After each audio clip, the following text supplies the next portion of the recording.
Welcome again to another episode or edition of the Black Table Talks, where we're trying to give small business owners and entrepreneurs and investors information and knowledge and understanding and help them in their walk in life. Today we have a very, very special guest, Miss Alex Boone, right, from Gap Communications. Gap Communications. Yes, and Women of Color Foundation. Okay, all right, good. So, you know, we've been talking for a couple of years now, like probably a little over a year consistently, right? Well, almost a little over a year. But I just finally told you, I think a couple of weeks ago, how long I actually been following you and watching you, like a little stalker in the trees and the bushes, right? Okay. But it was a good stalk. It was inspirational. I think 12 years ago, when I came home from my vacation, a little over 12 years, or almost 12 years ago, one of my first hustles, one of my friends, Larick, we put a company together and we were going to do, some marketing and advertising for businesses. And we got an office and put our little office together. And when I used to pull up every day, either get dropped off, because I didn't even have a car then when I first got it, get dropped off or walk down or catch the bus down, I would see this black Mercedes sitting there with this personalized tag on there. And I always said, who car is that? I want to be like them, whoever that is. So when I finally seen that it was you, a woman of color, and I heard your name before, but didn't, really know you, never met you, it was very inspirational. Because I'm one of those people. That inspires me. People of color, whether it's male or female. Right. I'm even more inspired when I see a woman of color doing it. I'm even more motivated. Right. So, and then when Larick reminded me, he actually knew you personally, and we talked. We met in the hallway a couple of times. I think you were upstairs. You had an office. Are you still in that building? No, we were in that building for a number of years. Yeah. We moved around because we kept needing to get more space. So we were in that building for a number of years. Okay, yeah. We were on the first floor, second floor, and the third floor. Okay, all right, yeah. That was a nice concept at that building, but our concept didn't last long. I just decided to go in another direction. I needed to pump it up, but I was doing I'm a self-taught graphic designer. Really? So I used to design a bunch of flyers and logos and different things. Rick is self-taught too, but he was more of the salesperson, the marketing guy, because he's more of the face and the mouthpiece. And I sat in the office at the desk. I was just the guy with the glasses on sitting there. I was the nerd. The nerd. Yeah. He would put the orders on my desk and I would do the design work and he would go out and sell.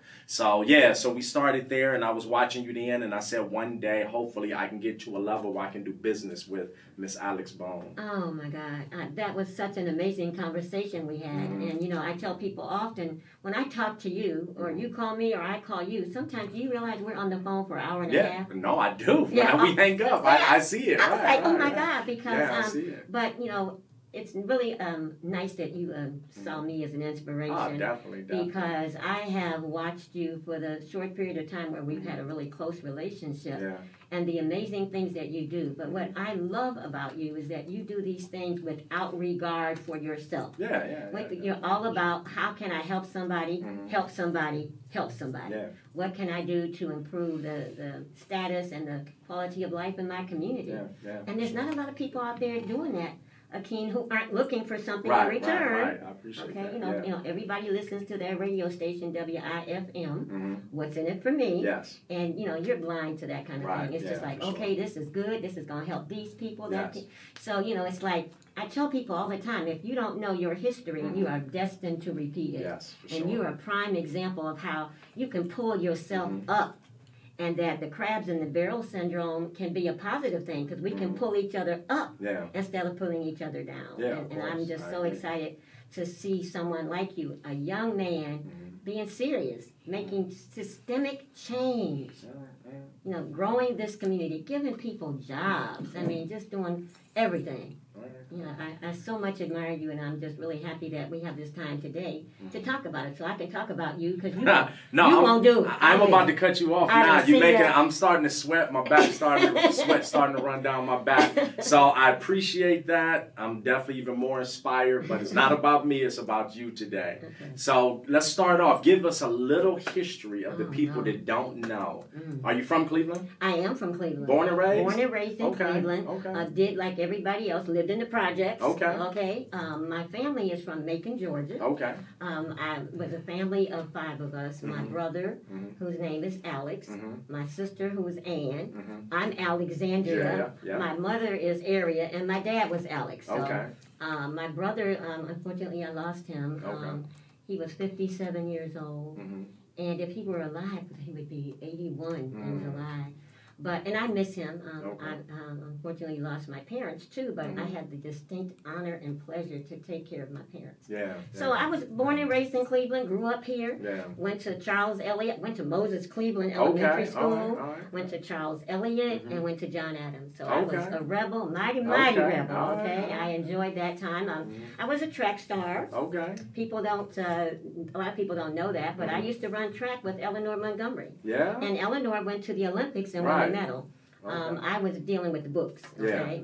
Because I was going to take a different path, but we were friends for a long time, and I so admired her. Okay. So I left John Adams. I want to tell you what year it was, but it was, you don't have to say it was the a year. long time ago, you don't okay? have to say the year. Okay. And then I went to college, and I went to Ohio University. Okay.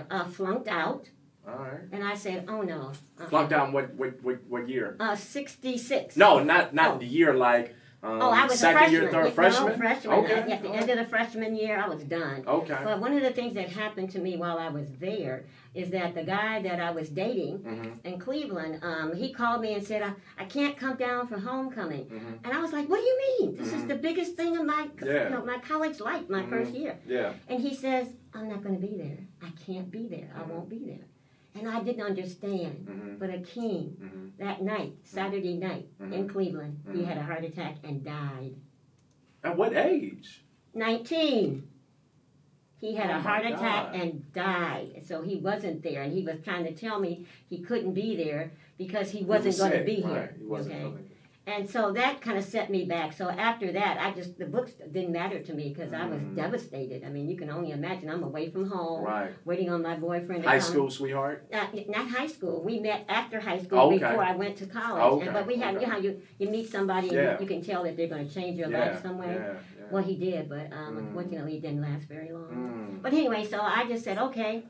I took a year off and I was just like, okay, I'm going to worked for the federal government, so I worked for the feds, ended up moving to Chicago with my daughter for 3 years, and then coming back home, because like you, I'm always looking out for other people. Yeah. So my parents were getting older, so I decided to come back to Cleveland. And then I decided to go to Case Western Reserve, and I got my master's at the Weatherhead School at Case Western Reserve, because, you know, you can't keep a good woman down, okay? So I was like, you know, I too felt like I had to pull myself up on my own. Okay, I had to own what had happened and do something better. Yes. I have since encouraged so many people who have had, you know, some hesitance about going to college or worried about how they'll do. And I was like, I did it. Okay. In my 40s, so you can do it. And So you were. Let's all. We can't just jump over that. Okay. You were in your 40s when you went back to college. Yeah. How many years did you stay? My master's program was for 18 months. Okay. So I stayed, and then after that was at Case, and then after that, I went on to Dartmouth College. Okay. And I went to the Amos Tuck School of Business at Dartmouth, but I got a certificate. Actually, I got 2 certificates from Dartmouth. Okay. And then I was a fellow at Boston University. I was one of 35 people selected in the United States to be part of this fellowship program at Boston University. And that was just amazing. So you actually went to Boston? Yeah, we went to Boston, and the way the program was set up, we went to Boston, we went to out in Maine, out to Maine. We went to Cleveland. We had a session in Cleveland, so we had 6 sessions in different cities all over the country. In fact, Gavin Newsom, who is now the governor of California, was in my fellowship class. We graduated together. And then I decided now that at this ripe age, I will soon to be 74, and I'm fine with saying that because I'm happy to be here, but I'm going to start working on my PhD this year.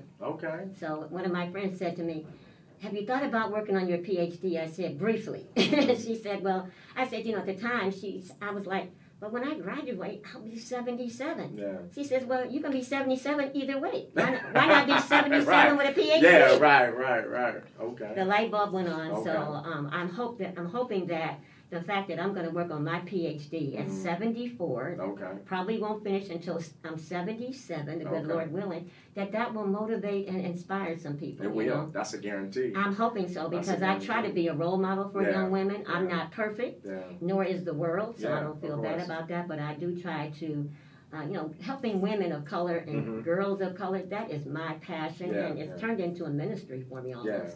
You know? That's good. But again, don't forget, you're inspiring men too. Don't never forget that. I guarantee that. That doesn't matter. Yeah, that's happened in the last few years, because I focused on people that look like me. Yeah, of course. African American women and girls. But so many young men like yourself have said to me, I know you probably don't want to mentor a man, but could you do this? And, I've had a long time relationship with LaRick. Yeah, for sure. And so I've met so many men, and this just lets me know that I'm doing the right thing, and I'm doing it the right way, because I'm not excluding anybody. Yeah, of course. Men, women, white, black, fat, skinny, short, tall, helped me. So I have a responsibility, to whom much is given, much is required. Yeah, for sure. So where in that path did you decide to leave your corporate job and start down the path of being an entrepreneur?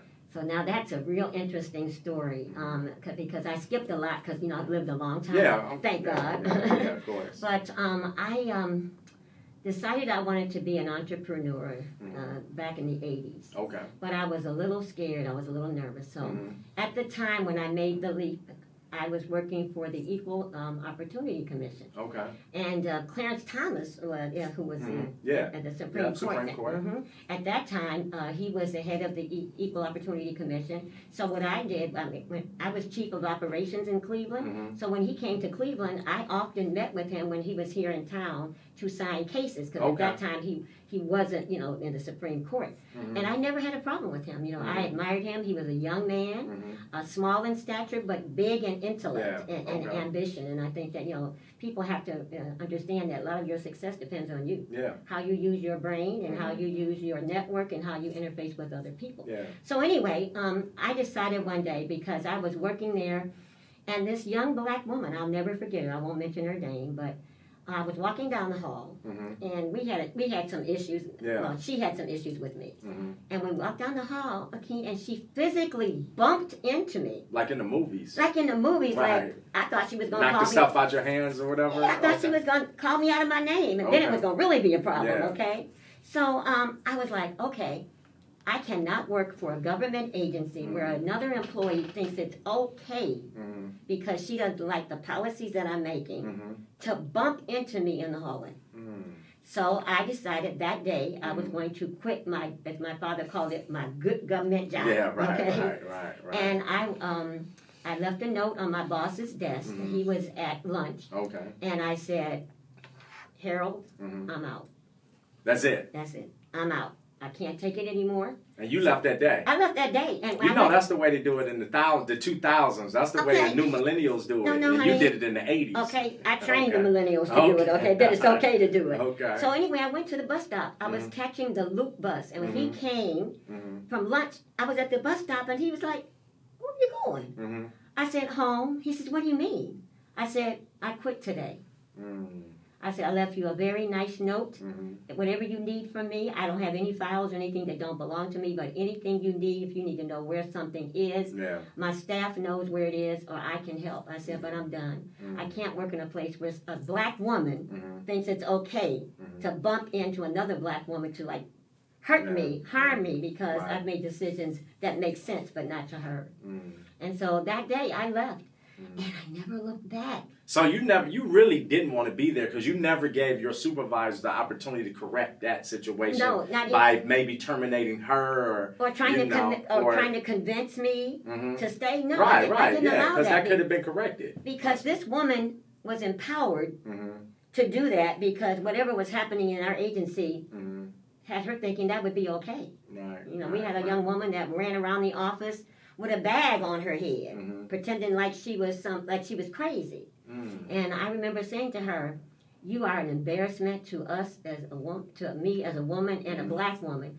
And if it's the last thing I do, I'm going to make sure that you get terminated. Because you're not crazy, but you think that everybody else, and that girl got fired. Okay. And that, to me, was a pinnacle, not because I enjoyed firing her, but the embarrassment to our race. You know, we already got people looking at us cross-eyed and marginalizing us as, intellectually. And I just couldn't stand it. So I was like, wow, am I an activist? You know, what's wrong with me? So, but that changed my life. Okay. And the rest is history, because I decided, okay, I got to make money. All right. So what was the first hustle? Oh, the first hustle. Oh my God. It was, God, we were in this building on, I can't believe I'm remembering this stuff, at 22nd and Superior, across from the old, well, the Plain Dealer wasn't like it was, then. And it was in an old printing building. Okay. Okay, there was that Avon Cleaners was there, and then there was another building, and then there was this printing building. The printing building with the they used to do the stuff for the T-shirts. Yes. With the duck, the big duck. What was that? Okay, wait a minute. Yeah, the big Daffy Dan. Yeah, well, Daffy Dan was not actually in our building. They were on the same side of the street, up a block. All right, but I remember Daffy Dan's. Yeah, so, right there. Yeah, so it was like it was so funny because. With me and a business partner, and then we drew in another business partner because he was a graphic designer. Okay. I had a white assistant. I never forget her name was Cheryl, and we had to trick people to get appointments. Yeah. She would say, hi, my name is Cheryl, and she had the white voice, and I'd like to make an appointment for Alex Boone. To come in, not Alexandria. Yeah. Alex Boone to come in and talk to you. Yeah. And so with the white voice, and so. I would show up, big, black, and bodacious, and they'd be like, but where's Mr. Boone? Yeah. I said, well, you mean my husband? He's at his job. Okay. I'm Alex Boone. And people were flabbergasted. They couldn't believe it. It was just like, but you're black. I mean, they didn't say it out loud, but their faces said it. You're black. And this was in the 80s, early 80s? This is in the early 80s, like 85-ish. Okay, so the thing was that I was more determined because I felt like I had to do something to change people's minds about African American women and our ability to be good business people, to be entrepreneurs. I mean, back then, again, it wasn't heard of. They would have shot you at dawn with all the things that you've been doing, you know. So, but that didn't stop me. I kept going, and then I had lots of breaks. I tell people all the time, your mentors and your helpers don't always look like you. They could be of course. Fat, skinny, black, white. All black folks aren't good, and all white folks aren't bad. Of course. So and that's something that I stuck to.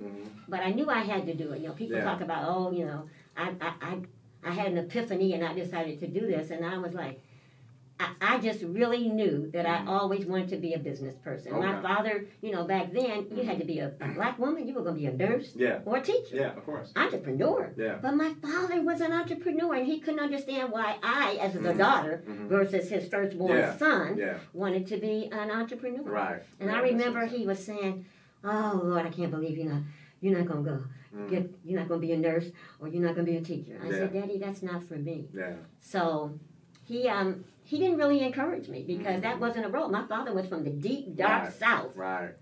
And black folks of any kind, let alone a black woman, never started a business. But I remember in 1987, I won the award as Entrepreneur of the Year from the city of Cleveland. Yeah. And my daddy was down there in front. That's my daughter. That's my daughter. The same guy was like, why do you want to do this? Yeah. But Daddy, I was raised in a household you were. Yeah.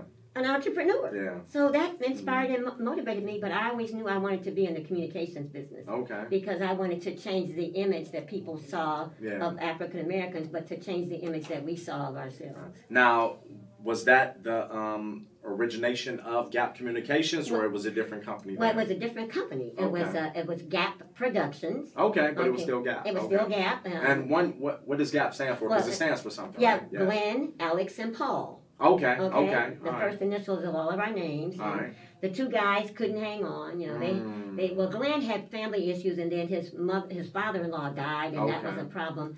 But Paul, and we were very close friends. But back then, black men weren't ready for a black woman being out front. Yeah. Yeah.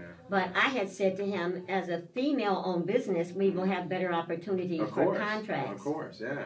But they didn't see it, so we ended up parting ways, and then I went on my own and started Gap Communications. Okay. And I have to say this because I'm a transparent person. We filed bankruptcy.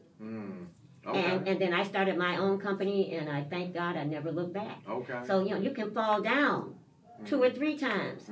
Failure is okay. Yeah. Giving up is not an option. And I'm glad you added that, Ms. Boone, because most people, they only talk about the good, but not the bad. They don't talk about the obstacles that they went through to get to where they're at. Yeah, and I'm telling you things today that I haven't told people publicly. But I feel comfortable because I know that your motives are to continue for anybody that you touch and that we might touch together to be motivated and inspired and know that you can have a rough start, but that doesn't have to be your ending. Well, we know as entrepreneurs that the biggest obstacle for most people, I deal with this every day, still with individuals that I'm talking to, is fear. Right? They look for every excuse in the world not to go out and do it. Exactly. But I will say this, that I had to learn this the hard way, that everybody, just because they think they can be in business, that doesn't necessarily mean they can.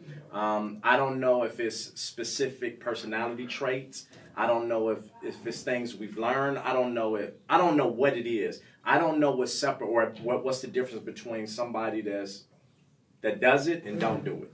And because I know everybody shouldn't be doing it. No. Some people really should just be soldiers in somebody else's army. Okay. They shouldn't be leaders, or they should be, a captain or the major, but they shouldn't be the president of the company. It's not for everybody. You have to figure that's something every individual has to make that decision.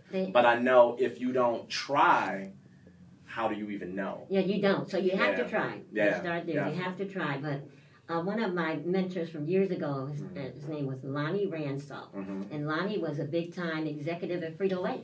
Okay. And he said to me one time, he said, Alex, the rule that I lead by in my organization, he said, is your people don't care how much you know until they know how much you care. And sometimes people forget that when you get to be an entrepreneur, you get to be the boss, and then you get all brand new. The other thing is that sometimes I think we look at the wrong industries.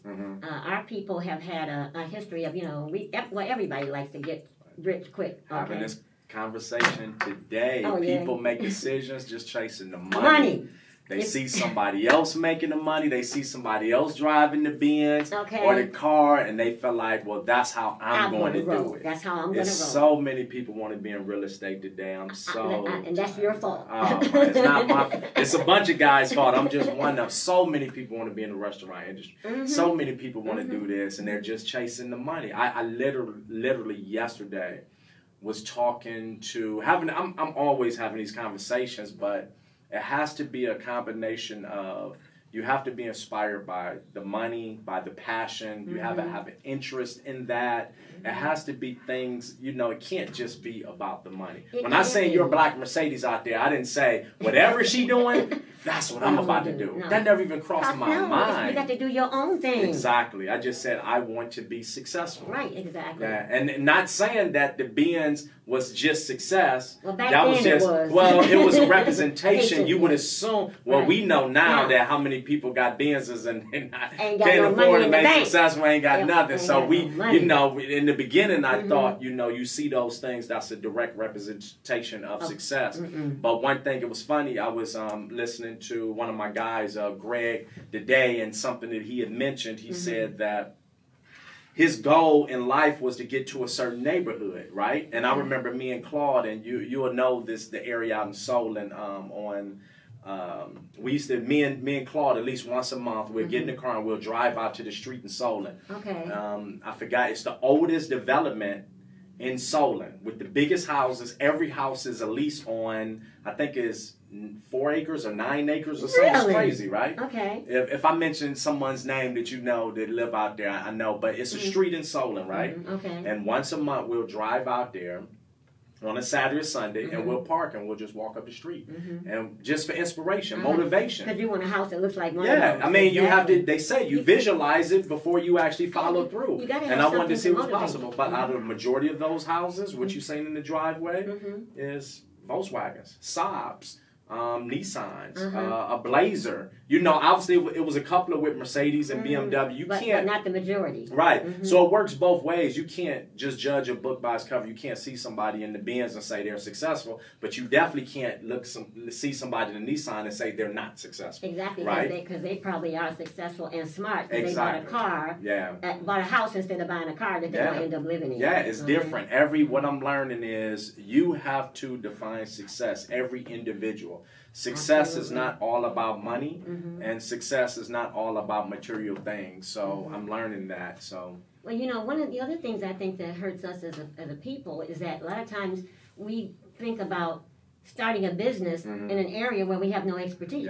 That would be like me saying, oh, wow, if Akeem can do this, let me go open up something called Alex. You got Angie's, I got Alex's, okay? Yeah, of course. Well, I mean, I cook, but I'm not a restaurateur. Right. People don't really understand what you guys go through getting a restaurant up and running and keeping it up and running. Yeah, that's the hard part. Anybody can open it, keep it open. Anybody can open, but you got to order food. You got to make sure that everything is kept fresh. You got to have people to cook. And, you know, sometimes our cousins, you know, they call in, they can't come to work because the sun ain't bright enough.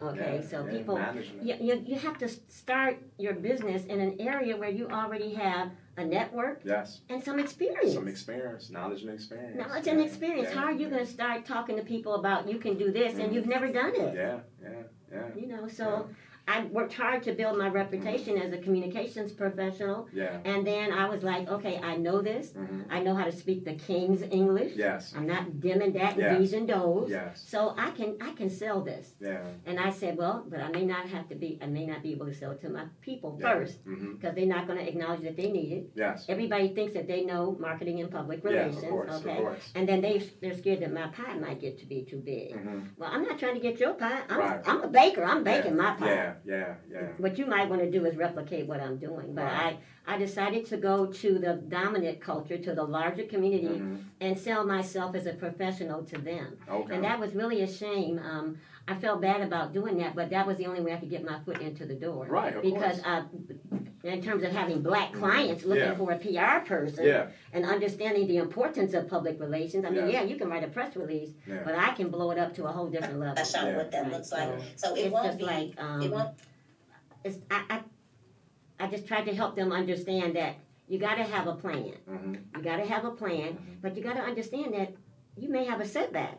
But a setback is just a setup for a comeback. That's it. Because in my life, Akeem, I've had this brilliant roadmap, and I've had off ramps, and I've had detours. But I stayed focused. A lot of people say, "Oh, I want to do this. I want to be like you." Stop dreaming. Do the work. If you do the work and you do a good job, the money will just come. You'll be like, "Wow, well, look at this." It's raining money. You know, and then you have to. You know, one of the things George Fraser taught me. He's been a long time mentor, and that is. Black folks have to learn how to hang on to money. When we get it, we want to go out and buy that G55 and what have you.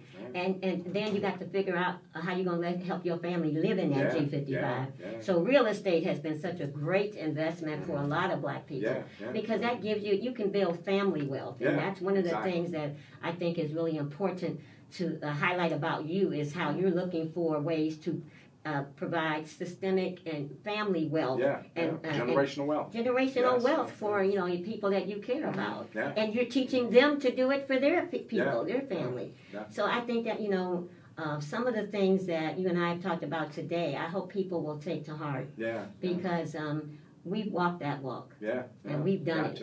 And we've been knocked down and dogged out and called bad names, and all that did was inspire me more because one of my friends said to me, kill them with success. Kill them with success. And that I've always kept that like, if I could have, I would have had it on my dashboard so I could see it while I was driving every day. Kill them with success. So real quick, because we just brought up one of the main topics why I wanted to bring you in, we wanted to give information to small business owners and entrepreneurs. And I myself can say that I didn't know. PR. Oh, Lord. Public relations. I'm sure I can't be the only small business owner or entrepreneur that always felt like PR services or public relations services Mm-hmm. was way above my level. Mm-hmm. My first, because every time I heard that word Mm-hmm. or that PR word, Mm-hmm. it was relating to a celebrity Uh-huh. or Coca-Cola or Mm-hmm. Pepsi or, you know, GE or whatever. Mm-hmm. Let's educate people on public relations and why small business owners, entrepreneurs, people that's trying to get in business and already in business, why they should be tapping in or taking advantage of public relations. Okay, so people think that you could just put up a sign and say I'm in business and Yes. everybody's gonna come running to your door. You know, public relations versus advertising. Advertising is exposure that you pay for. Yes. Public relations is different. It's earned media. So but you pay a counselor. So as an example, if you're advertising, then you got to pay the Call-in Post or you got to pay CL Magazine or whoever for that ad space. So that's paid exposure. Yes. Public relations is earned, and it's earned because you've got a message, you've got a promo coming up, Yes. you've got a great story.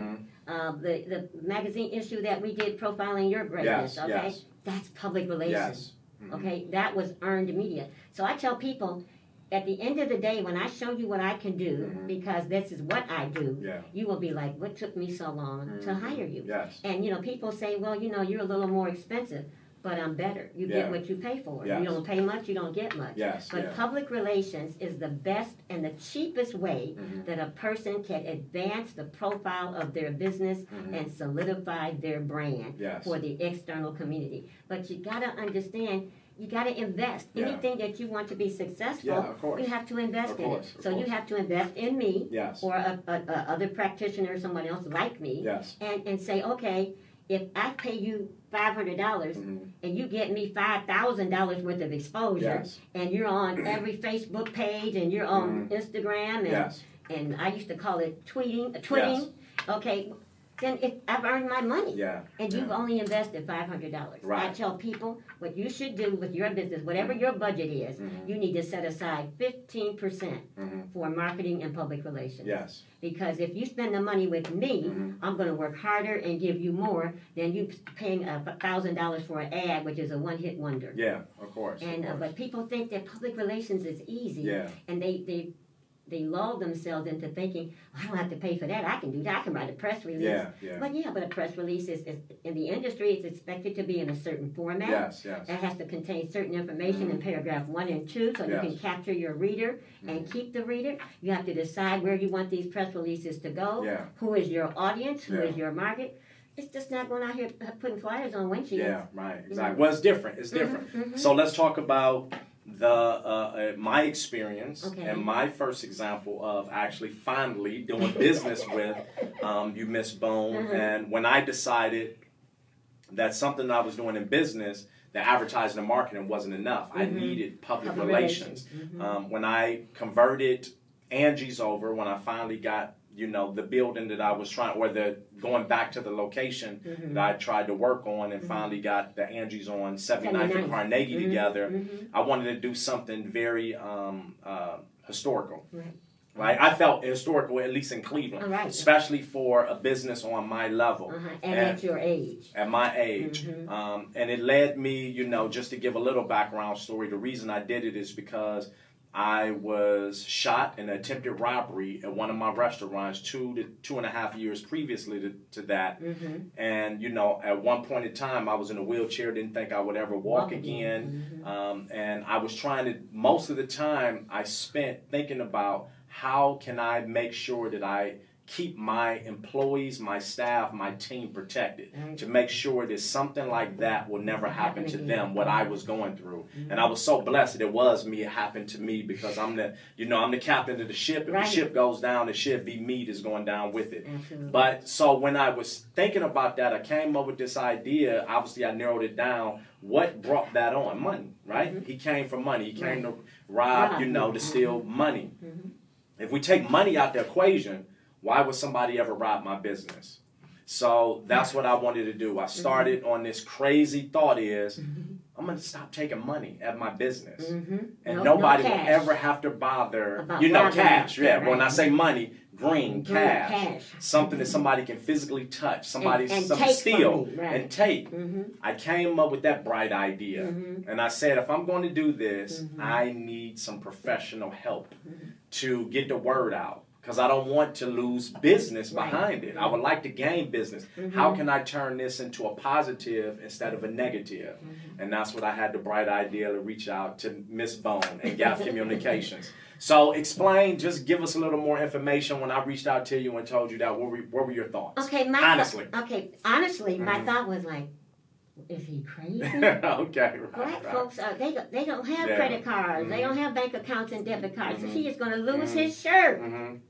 But you made a believer out of me, and I feel like us working together was a winning combination because I bought into your dream. Because you were like, but I can do this. I just need some help. The people got to know it. And we talked about, what about this credit card? What about this company? And you were like, but if we do it right, people will come and they will understand what we're trying to do. Because I'm trying to protect people in the neighborhood, keep them from getting robbed coming into my restaurant. I'm trying to protect my employees, and I'm trying not to die. Okay? So after I bought into the dream, we never looked back. I mean, we were on every TV station in town. We got it, and it helped because I'm here to say. And I think I told you this before. We've been open actually over a year now, a little over a year from when I opened at that location, and cashless. And we're still open. 100% cashless.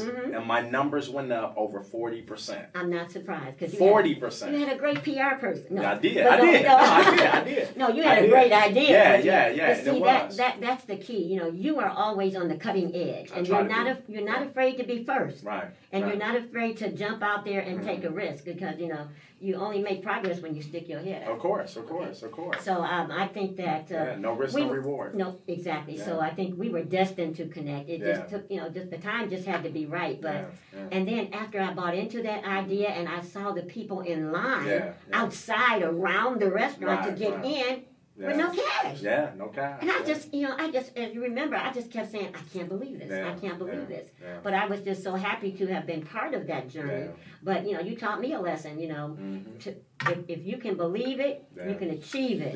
And you said, I think this will work. And I'm like, no, dude. Well, to be quite honest, just to let people know, just to give them more information, I didn't completely pull the idea out of the side of my neck. I did research. I did. Well, in terms of, I did research. I did my due diligence. Sure. I did research of other restaurants and other cities that it went cashless in New York, in California, in Florida, and see how they had done. But then I looked at my own internal numbers. I seen that 40% of my business was already cashless.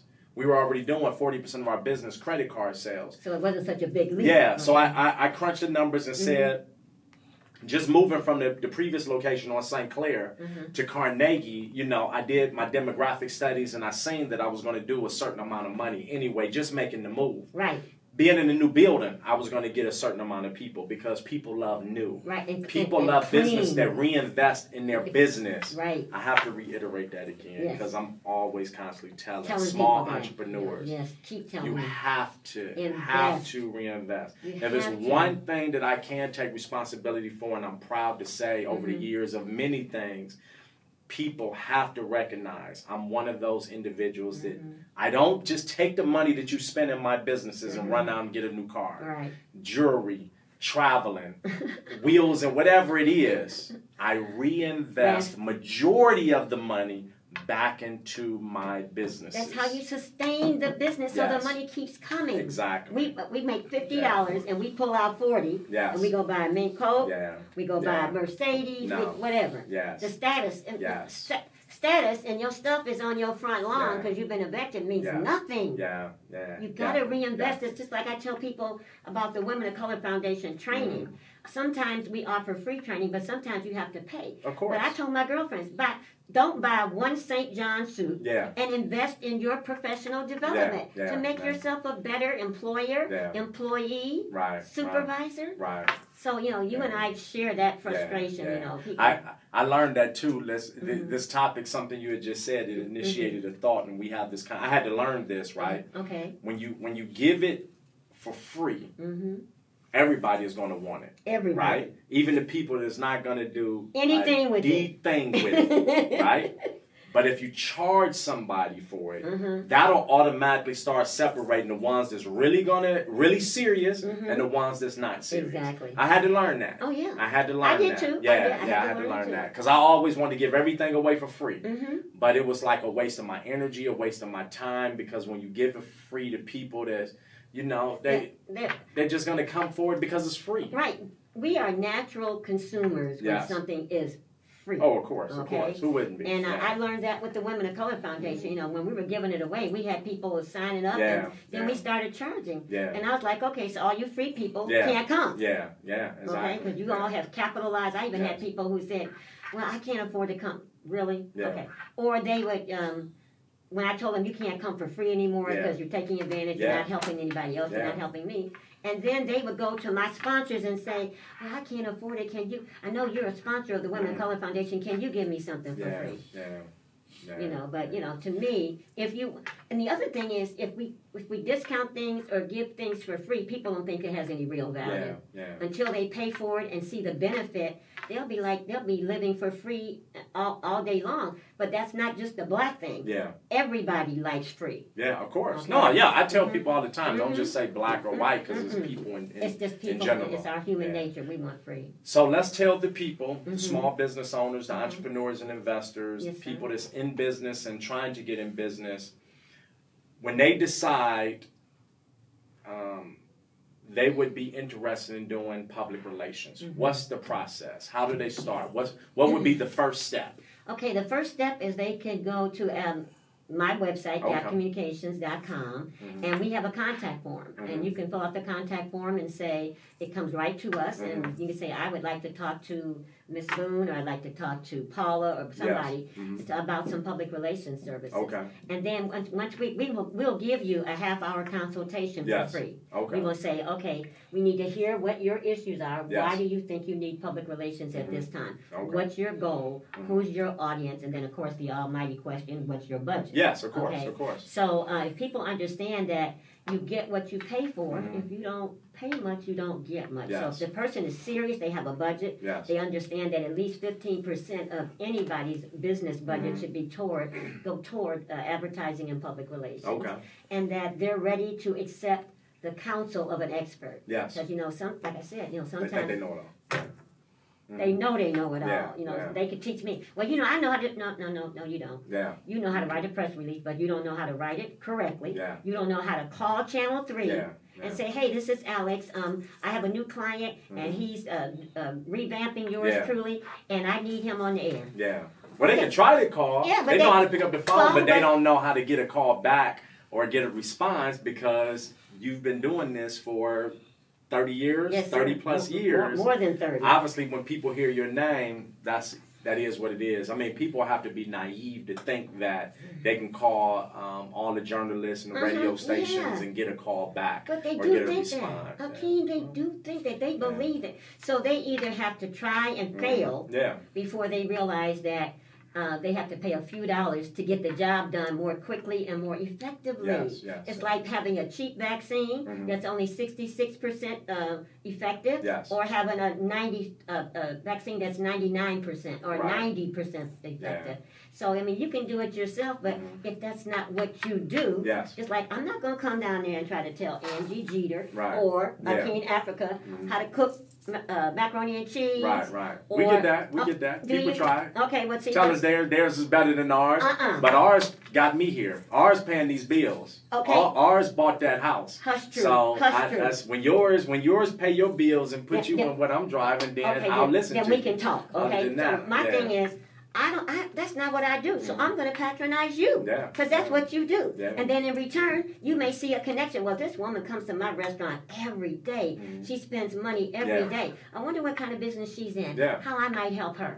Well, sometimes we don't see beyond, what I need. Yeah, of course. Sometimes we don't see beyond. So give people an idea on the price range of services for PR. From minimum to, I guess there's no such thing as a maximum, because it's a big difference. We're talking about it depends on what you need. Joe and Jill's, convenience store to Coca-Cola is different. But what's the minimum? To give people an idea, or average, what, just starting off, what would people spend? Okay, they would spend, to work with our agency, at least a minimum of $100 an hour. And $100 an hour might not necessarily get you me. It will get you somebody on my team, and the work will get done, because if I'm not doing the work, I'm still supervising. And people who give me long-term contracts that I have respect for, $100. Anybody else, it might be $150. I charge corporate clients $250 an hour. And that's cheap. Of course. Based on what the industry standard is now. Now, when I started out, it was like, oh, please, can you pay $25 an hour? But you have to. So that's reasonable for somebody starting a business to say, I'm going to designate $500 or $1,000 to PR services. That's very reasonable. But I would say our starting fee is $100 an hour, but you will get so much more as a result of spending that $100. As long as you will listen, because I can't tell you to do this, and you'd be like, oh no, I want to do this, and then you're on your own. And you can't say, I didn't help you. I tried, but you didn't listen because you knew more than me. But $100 an hour is very reasonable. We charge our nonprofit clients more than that. But, for a small business, I remember I was a small business. I was struggling. I had mentors and sponsors and people that helped me. So I do have a soft spot. I mean, let me just say this. I'm not a sucker. But I have a soft spot for other minority-owned businesses. And you're seeing a different side of me today. I mean, you're Alex Boone 100. I've seen this side. I've seen but other people haven't heard it or seen it. So give me an example. We're going to be wrapping it up soon, but give me or give the people an example of when a business should be spending that dollar on PR services or advertising and marketing. Where people will be clear on the difference and what should they be advertising and marketing and what information they should just be getting out. So those two things are not mutually exclusive. I think that you have to have marketing and advertising over here, and you have to have PR over here. And sometimes, our agency has expanded, in 30 years, so now we can do it all. But when we were starting out, we worked with organizations. We were the PR council, and then they had their own advertising and marketing council. So as an example, the Cavaliers, years ago, Tom Chestnut was the general manager. And there was a big company that he was working with that was doing public relations, that shall go nameless. And he was like, but, I'm not getting what I need. I want to reach people of color. So they were like, oh, well, we got somebody that can do that. So rather than lose the business or lose his respect, they came out and got me. And then Tom and I developed this great friendship. We even stayed in touch when he left and went to the Philadelphia 76ers. So sometimes you have to, start out with two agencies. It depends on what your needs are. But what you should do is always have a person give you a proposal. You tell them, let them interview you and say, okay, what's your business like? What are you trying to do? What's your goals? Who's your target audience? And then you say, okay, now I'm going to interview you. What can you do to help me advance my sales and my profile in the community? And ask them for a proposal. Don't let them tell you. Ask them for references. Ask them to give you examples. Well, fortunately for you, you were a stalker, so you knew what I could do. But a lot of people don't. I mean, you have to, like you said, important word. You said research. Research. I research clients, Akeem. Because I can't take every call. Of course. All money is not good money. Of course. I know when people are checking on me because I'll get a call or I'll see visits to my website and stuff because we track all that information. So you have to. It's about due diligence. Know what you're looking for, and know who can provide it for you at a reasonable price in a timely fashion. Don't let somebody charge you $100 an hour and they call you and say, I was supposed to get that press release out for you yesterday, but I'm sorry, my cousin had to go to the restroom. Yeah. Really? Yeah. And people, come up with all kinds of excuses. Yeah. But you just got to hold people accountable. Yeah. And you have to be accountable. Yeah. That would be the most important thing for me to say. So that's good. Anything else that you want to add that you think can really help small business owners and entrepreneurs? I mean, yes. really with some specific information? Yes, I would say make sure you have a good lawyer. Okay. And a good accountant. Yeah. And a good marketing and PR consultant. Okay. Those are the things that will make you or break you. Yeah. Also, professional services. Professional services. We keep saying we can't afford it, but you can't afford not to have it. Yeah. And the other thing is, have your own little sister girl circle. Brother man circle. I was about to say, don't forget about the brothers now. All right. Whatever. You got to have your own little kitchen cabinet. Some people call it a front row. Yeah. The bottom line is people that you know and trust to not necessarily help you every time you need help or deal with financial issues, but who will tell you the truth. Yeah. They won't tell you what you want to hear. Alex, I don't think you're doing this right. Or Alex, I've learned, like others have learned the hard way, so now I can preach about it because I know. Professional services are critical if you want to be a successful business. You don't want the state calling you every 15 minutes, and you don't want to wear an orange jumpsuit. Okay. Let the church say amen. All right, amen, amen. And again, wrapping up, appreciate you, Miss Boone, for coming through and sharing some information and some of your story and inspiring my pleasure. somebody. All right, that's another episode. Okay. Peace.